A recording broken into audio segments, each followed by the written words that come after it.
کہہ دو کہ ہم تمہیں ایسے لوگ بتائیں جو اعمال کے لحاظ سے بڑے نقصان میں ہیں؟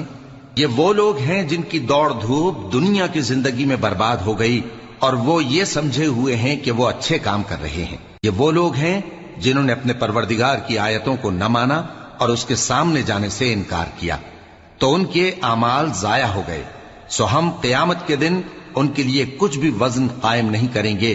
یہ ان کی سزا ہے، یعنی جہنم، اس لیے کہ انہوں نے کفر کیا اور ہماری آیتوں اور ہمارے پیغمبروں کی ہنسی اڑائی۔ جو لوگ ایمان لائے اور عمل نیک کیے ان کے لیے بہشت کے باغ بطور مہمانی ہوں گے، ہمیشہ ان میں رہیں گے اور وہاں سے مکان بدلنا نہ چاہیں گے۔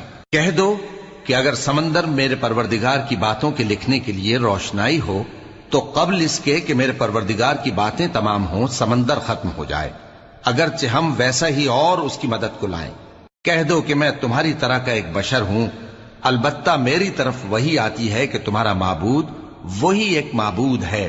تو جو شخص اپنے پروردگار سے ملنے کی امید رکھے چاہیے کہ عمل نیک کرے اور اپنے پروردگار کی عبادت میں کسی کو شریک نہ بنائے۔ شروع اللہ کا نام لے کر جو بڑا مہربان نہایت رحم والا ہے۔ کاف ہا یا عین صاد، یہ تمہارے پروردگار کی مہربانی کا بیان ہے جو اس نے اپنے بندے زکریا پر کی تھی، جب انہوں نے اپنے پروردگار کو دبی آواز سے پکارا اور کہا کہ اے میرے پروردگار، میری ہڈیاں بڑھاپے کے سبب کمزور ہو گئی ہیں اور سر سفید بالوں کی وجہ سے چمکنے لگا ہے، اور اے میرے پروردگار، میں تجھ سے مانگ کر کبھی محروم نہیں رہا، اور میں اپنے بعد اپنے بھائی بندوں سے ڈرتا ہوں، اور میری بیوی بانجھ ہے، پھر بھی مجھے اپنے پاس سے ایک وارث عطا فرما جو میری اور اولاد یعقوب کی میراث کا مالک ہو، اور اے میرے پروردگار اس کو خوش اخلاق بنائیو۔ فرمایا اے زکریا، ہم تم کو ایک لڑکے کی بشارت دیتے ہیں جس کا نام یحییٰ ہوگا، اس سے پہلے ہم نے اس نام کا کوئی شخص پیدا نہیں کیا۔ انہوں نے کہا کہ پروردگار، میرے ہاں کس طرح لڑکا ہوگا جبکہ میری بیوی بانجھ ہے اور میں بڑھاپے کی اس حالت کو پہنچ گیا کہ سوکھ گیا ہوں۔ حکم ہوا کہ اسی طرح ہوگا۔ تمہارے پروردگار نے فرمایا ہے کہ مجھے یہ آسان ہے، اور میں پہلے تم کو بھی تو پیدا کر چکا ہوں اور تم کچھ چیز نہ تھے۔ کہا کہ پروردگار میرے لیے کوئی نشانی مقرر فرما۔ فرمایا نشانی یہ ہے کہ تم صحیح و سالم ہوتے ہوئے 3 رات دن لوگوں سے بات نہ کر سکو گے۔ پھر وہ عبادت کے حجرے سے نکل کر اپنی قوم کے پاس آئے تو ان سے اشارے سے کہا کہ صبح و شام تسبیح کرتے رہو۔ فرمایا اے یحییٰ، ہماری کتاب کو مضبوطی سے تھامے رہو، اور ہم نے ان کو لڑکپن ہی میں دانائی عطا فرمائی تھی اور اپنے پاس سے شفقت اور پاکیزگی دی تھی، اور وہ پرہیزگار تھے اور وہ اپنے ماں باپ کے ساتھ نیکی کرنے والے تھے اور سرکش اور نافرمان نہیں تھے۔ اور جس دن وہ پیدا ہوئے اور جس دن وفات پائیں گے اور جس دن زندہ کر کے اٹھائے جائیں گے ان پر سلام ہے۔ اور کتاب یعنی قرآن میں مریم کا بھی تذکرہ کرو، جب وہ اپنے لوگوں سے الگ ہو کر مکان کے مشرقی حصے میں چلی گئیں، پھر انہوں نے ان کی طرف سے پردہ کر لیا تو ہم نے ان کی طرف اپنا فرشتہ بھیجا، سو وہ ان کے سامنے ایک خوبصورت مرد کی صورت میں آیا۔ مریم بولی کہ اگر تم پرہیزگار ہو تو میں تم سے بچنے کے لیے رحمان کی پناہ لیتی ہوں۔ فرشتے نے کہا کہ میں تو تمہارے پروردگار کا بھیجا ہوا یعنی فرشتہ ہوں، اور اس لیے آیا ہوں کہ تمہیں پاکیزہ لڑکا بخشوں۔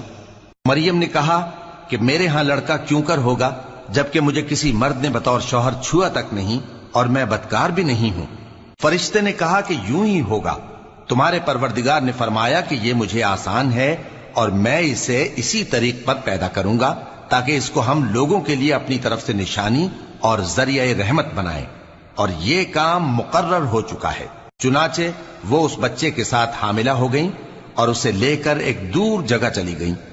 پھر درد ذہ ان کو کھجور کے تنے کی طرف لے آیا، کہنے لگی کہ کاش میں اس سے پہلے مر چکتی اور بھولی بسری ہو گئی ہوتی۔ تب ان کے ٹیلے کے نیچے کی جانب سے فرشتے نے ان کو آواز دی کہ غمناک نہ ہو، تمہارے پروردگار نے تمہارے نیچے ایک چشمہ پیدا کر دیا ہے، اور کھجور کے تنے کو پکڑ کر اپنی طرف ہلاؤ، وہ تم پر تازہ عمدہ کھجوریں گرائے گا، تو کھاؤ اور پیو اور آنکھیں ٹھنڈی کرو۔ اگر تم کسی آدمی کو دیکھو تو کہنا کہ میں نے اللہ کے لیے روزے کی منت مانی، تو آج میں کسی آدمی سے ہرگز کلام نہیں کروں گی۔ پھر وہ اس بچے کو اٹھا کر اپنی برادری والوں کے پاس لے آئیں۔ وہ کہنے لگے کہ مریم یہ تو نے برا کام کیا، اے ہارون کی بہن، نہ تو تیرا باپ ہی برا آدمی تھا اور نہ تیری ماں ہی بدکار تھی، تو مریم نے اس بچے کی طرف اشارہ کیا۔ وہ بولے کہ ہم اس سے کہ گود کا بچہ ہے کیسے بات کریں؟ بچے نے کہا کہ میں اللہ کا بندہ ہوں، اس نے مجھے کتاب دی ہے اور نبی بنایا ہے، اور میں جہاں ہوں اور جس حال میں ہوں اس نے مجھے صاحب برکت بنایا ہے، اور جب تک زندہ ہوں مجھ کو نماز اور زکوٰۃ کا ارشاد فرمایا ہے، اور مجھے اپنی ماں کے ساتھ نیک سلوک کرنے والا بنایا ہے اور سرکش و بدبخت نہیں بنایا، اور جس دن میں پیدا ہوا اور جس دن مروں گا اور جس دن زندہ کر کے اٹھایا جاؤں گا مجھ پر سلام ہے۔ یہ مریم کے بیٹے عیسیٰ ہیں، اور یہ سچی بات ہے جس میں لوگ شک کرتے ہیں۔ اللہ کو شایع نہیں کہ کسی کو بیٹا بنائے، وہ پاک ہے، جب کسی چیز کا ارادہ کرتا ہے تو اس کو یہی کہتا ہے کہ ہو جا تو وہ ہو جاتی ہے، اور بے شک اللہ ہی میرا اور تمہارا پروردگار ہے، تو اسی کی عبادت کرو، یہی سیدھا رستہ ہے۔ پھر اہل کتاب کے فرقوں نے باہم اختلاف کیا، سو جو لوگ کافر ہوئے ہیں ان کو بڑے دن یعنی قیامت کے روز حاضر ہونے سے خرابی ہے۔ وہ جس دن ہمارے سامنے آئیں گے کیسے سننے والے اور کیسے دیکھنے والے ہوں گے، مگر ظالم آج کھلی گمراہی میں ہیں۔ اور ان کو حسرت و افسوس کے دن سے ڈرا دو جب بات فیصل کر دی جائے گی اور وہ غفلت میں پڑے ہوئے ہیں اور ایمان نہیں لاتے۔ ہم ہی زمین کے اور جو لوگ اس پر بستے ہیں ان کے وارث ہوں گے، اور ہماری ہی طرف ان کو لوٹنا ہوگا۔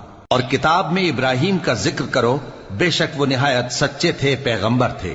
جب انہوں نے اپنے باپ سے کہا کہ ابا آپ ایسی چیزوں کو کیوں پوچھتے ہیں جو نہ سنیں اور نہ دیکھیں اور نہ آپ کے کچھ کام آ سکیں؟ ابا مجھے ایسا علم ملا ہے جو آپ کو نہیں ملا، تو میرے ساتھ ہو جائیے، میں آپ کو سیدھی راہ پر لے چلوں گا۔